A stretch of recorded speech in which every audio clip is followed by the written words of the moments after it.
Hey guys, it's Britt and welcome back to my channel. Today I'm sharing with you our mac and cheese casserole. It's so awesome. I love this recipe because it's easy, it's so creamy and delicious, and it'll totally be on our Thanksgiving menu this year. I hope you guys enjoy it. It's great if you just want to have it as mac and cheese, and I'll show you in the video when to kind of stop, or if you want to bake it and make it more of a casserole.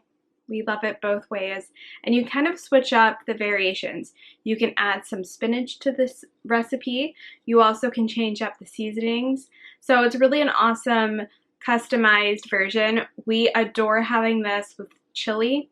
It's actually the way that my husband prefers to have it, is kind of like a chili mac and cheese.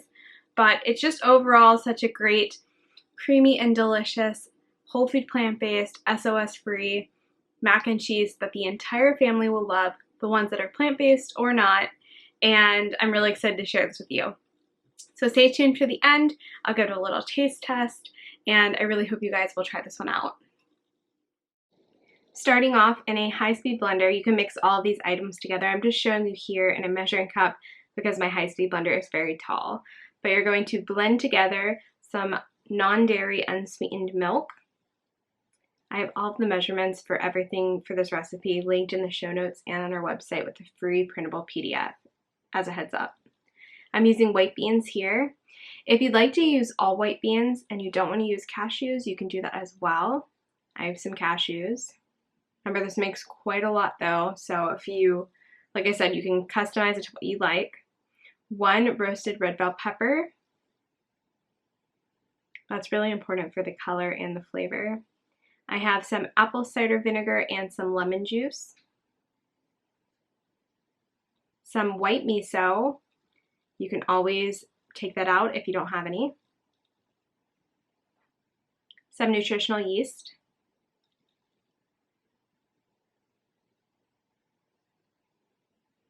And this is tapioca starch or flour. That's really crucial. This is what's going to give it the kind of stretchiness and also thicken it up. And then I have some onion and garlic powder. And you're going to blend everything in a blender until it's nice and smooth. And then, yes, I've tried making it hot in the blender. It does not do the job like it's going to do here on the stove. So, sorry for those of us that love our Vitamix, but just do it on the stove. It takes long and you need to whisk it. I've tried it the other way. It doesn't work. All right, move to a pan on your stovetop, and you're going to need to get a whisk. Now, this is the part of the recipe where you can't walk away. You need to whisk constantly until your mixture or cheese sauce thickens up. It's going to happen kind of out of nowhere, and it takes a little longer than on the video. I kind of sped it up, but usually around 3 minutes, it all of a sudden gets like super, super thick, and you will burn it if you're not paying attention. As soon as it gets this thick, you want to shut off the heat, remove your pan from the heat, and you're done.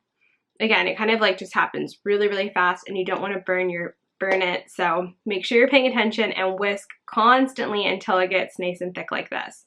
It will happen. I put mine on medium-high just to give you a heads up. So go ahead and cook your noodles, your whole wheat noodles, to whatever it says on the directions. You should follow that packaging. And then once you have your whole wheat noodles ready, you can add it to some kind of large baking dish. I'm adding it to our casserole pan.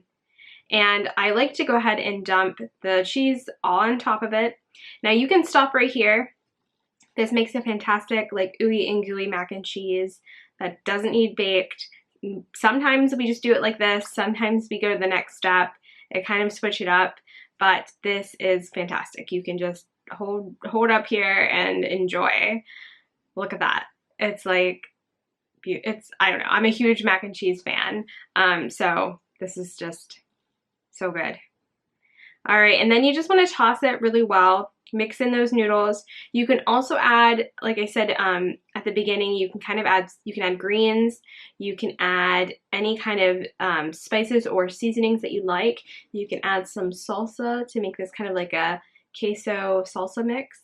So delicious. But we're going to make it into a casserole because this is what we're going to do for Thanksgiving. So I just wanted to share with you guys, you can do multiple things.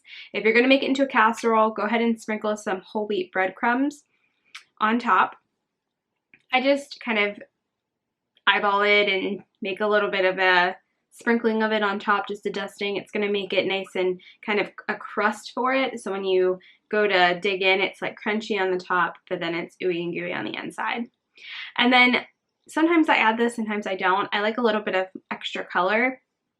So I just go into my pantry and kind of find any kind of like green seasonings that I like. And this is actually a mixture I got from our co-op in the bulk section. It's called a salad mix. It's just dehydrated different herbs and things like bell pepper. There's some different things in there. So you can add that on top. That kind of makes it a little fancier. I think a little bit of green is nice pop of color, but that's not required. And then you pop that into the oven. It's super simple and easy. We're just looking to get everything nice and brown.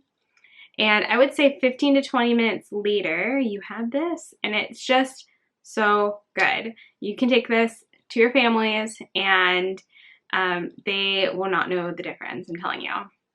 So go ahead and give yourself a bowl. It's so good. I hope you guys enjoyed this. Super easy, and there's so many different ways to change it up.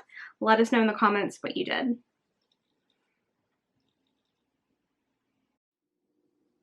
Thank you guys so much for watching. I love how easy this recipe is, how quickly it becomes nice and thick and creamy, and how many different ways you can kind of switch it up so your family will always have a mac and cheese that they love.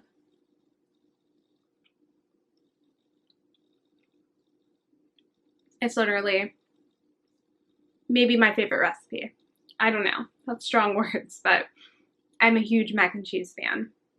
So I hope you guys will try this out. Give this video a comment, a thumbs up, and please subscribe. I make whole food plant-based recipes every week, multiple times a week. I'd love to have you as part of our community, and subscribing just helps you support us and join in and never miss a video. So I hope you guys will stay tuned for the next video. I have another one coming out on Friday, and we are all in Thanksgiving mode here in October. So from now on out, it's all Thanksgiving recipes, so that when Thanksgiving rolls around, if you're in America in November, you guys are all set. So I really hope you guys will stay tuned for that. I'll see you guys real soon. Thanks for watching. Bye.